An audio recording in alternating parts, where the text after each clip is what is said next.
Hello, Gems. Welcome to the VTuber Voices podcast. In this episode, we are going to be talking to KitsuneKatie, continuing our interview, and some of the topics we'll be discussing are, should you be yourself or be in character? And what does it look like to be yourself versus being in character? What does it look like to start on Facecam and switch into becoming a VTuber? And how do you choose between being on Facecam or being a VTuber? We also cover not being afraid to switch directions, because it could be very difficult to switch directions, especially if something is working really well, but what if it's not what your creative soul needs? And how to take a break and do it correctly without feeling the fear of the algorithm punishing you. Let's get into our conversation with Katie. Dark says, do you find it difficult to stay in character as a VTuber, or is it easier to be yourself? That's a good one. Do you want to start, Katie, or?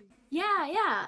Go for it. That's actually a really good question, because I feel like there are different kinds of VTubers, and they decide what kind of personality they're gonna have, right? For me, I kind of keep it more like my own personality, you know what I mean? Because I know a bunch of VTubers who really like to stay in character, like Picora, for example. She says Petra a lot of her sentences and stuff like that. And I also have a friend named Grem who really likes to maintain her character as well. For me, it's a little difficult, I'm not gonna lie, because I'm not I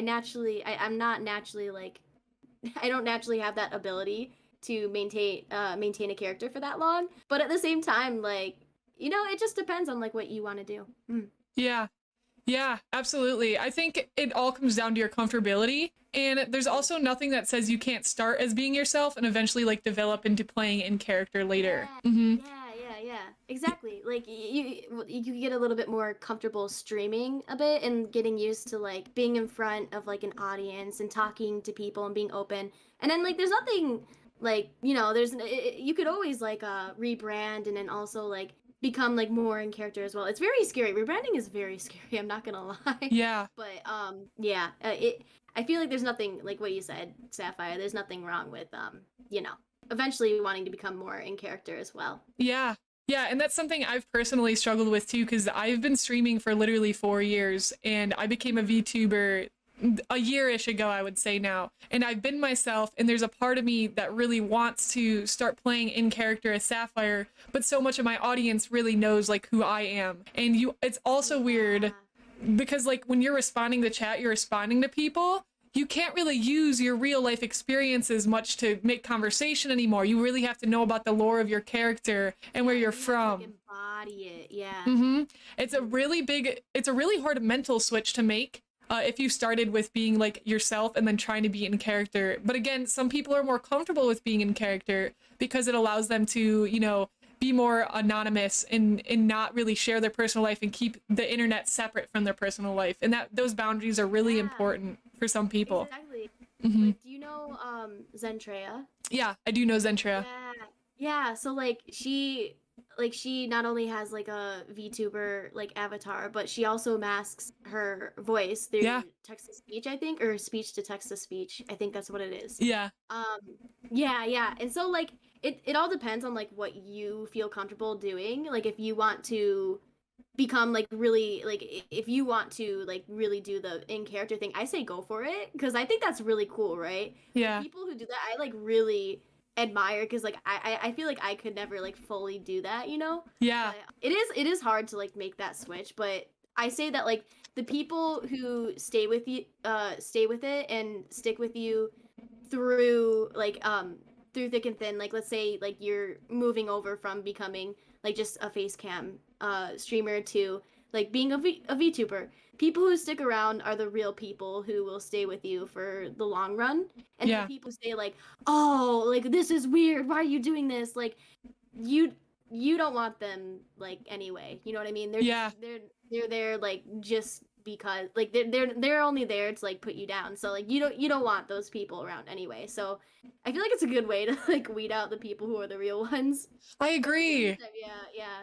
Yeah, it's about cultivating that true audience and the true fans and the people who are going to stick there by your side no matter what changes you make in your content. I totally agree. Yeah, exactly. Yeah, super great answer. And so going off of that as well, when you switched from being on webcam to being a VTuber, did you have any nervous feelings about making that switch, and how did you cope with that if you did? Yeah. Yeah? I was very nervous, I'm not gonna lie.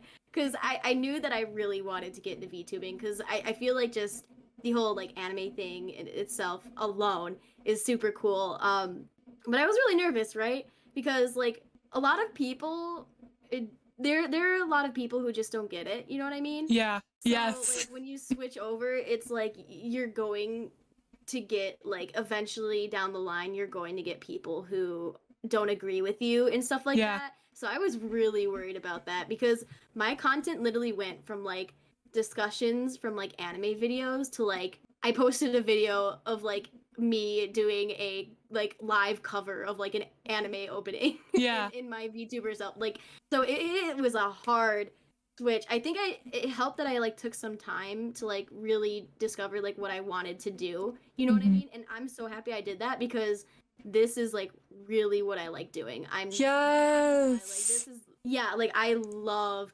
VTubing with like all of my heart. Like it is absolutely amazing. So I'd say maybe like take some time. Don't make any rash decisions right away, but like figure out what you really want to do and stick with it, even if people like come at you and are rude, and just if it's what you really like to do, stick with it. Yeah.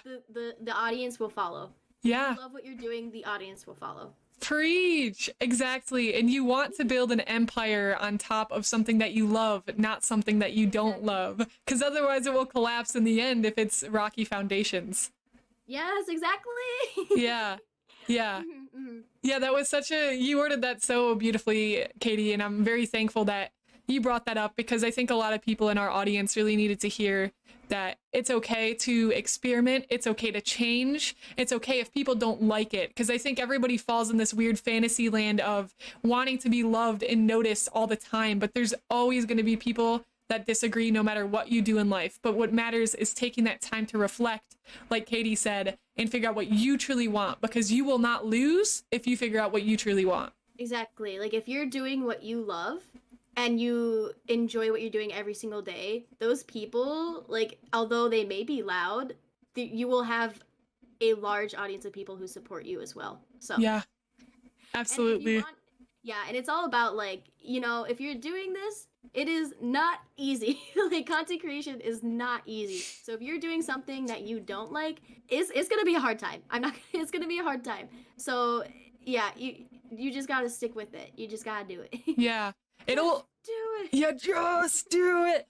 Yeah, it will literally burn you out if you like continue to do things too. So another thing I also want to express and push out on top of what Katie said to our audience here is please don't be afraid to switch directions even if something is working. I had gotten into a thing as far as like the YouTube algorithm goes where you know what kinds of videos are going to work, what you push out, but it's not something that you necessarily want to really make. And you start getting afraid to make those leaps, and the algorithm can really dig into your brain and mess you up and be like, I know what I have to post, but I want to try something new. I want to do something new. Yeah.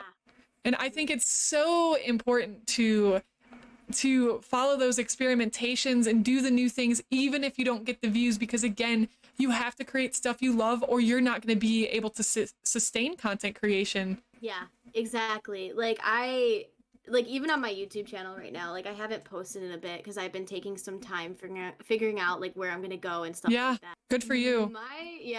Honestly, my channel is like dead right now, but it can always be built back up again. Yeah. Like, if it's what I like doing, then yeah, like you just gotta do what you gotta do. Yeah.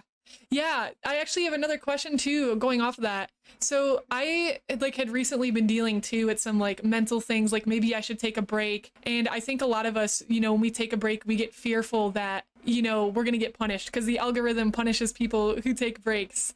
And do you... Oh my God, it's so bad. Yeah. Right? Do you have any advice or like feedback or thoughts on how to deal with, you know, taking a break and how to start building back up from there, since you're sort of in that transition period right now? Yeah, so are you talking about like YouTube or Twitch? Honestly, content creation in general. You could talk about YouTube or Twitch, whatever. Yeah, because I feel like it's kind of different with the two of them. Like, if you take a break from Twitch for a bit, it's not fun because like you come back and you have to build back up again, but like you need, like, honestly, like it's important to take breaks, because if you don't take breaks you're gonna get burnt out really easily, right? Yeah. Like, you need to take time to put yourself first. Yeah. And so if you're like, let's say for Twitch, if you're streaming and you're like not having a bad day, like the other day, I think it was like Wednesday, I think I canceled my stream because I was like right before stream I was like not okay. Like I was like, I need some time to just calm down, like take some time for myself. And so I canceled that stream, and it's important to do that. Yeah. You know what I mean? To take some time for yourself, because even if you're not going to take breaks, then your content isn't going to be fully how you want, like what you want to put out. Yeah. It was what I'm saying. It won't be like 100% like what like you want. So not only is it healthy just like for your mind, your body, your soul, everything, but like it's important like for your content to take breaks. And I know it's hard. I just took like a 3-month break from YouTube, and I said that my channel is like basically dead right now, but everything can be built back up again. Like you just need, if it's what you need, it's what you need, and you need to take a break. So yeah. Oh my gosh, that's such valuable advice. Thank you.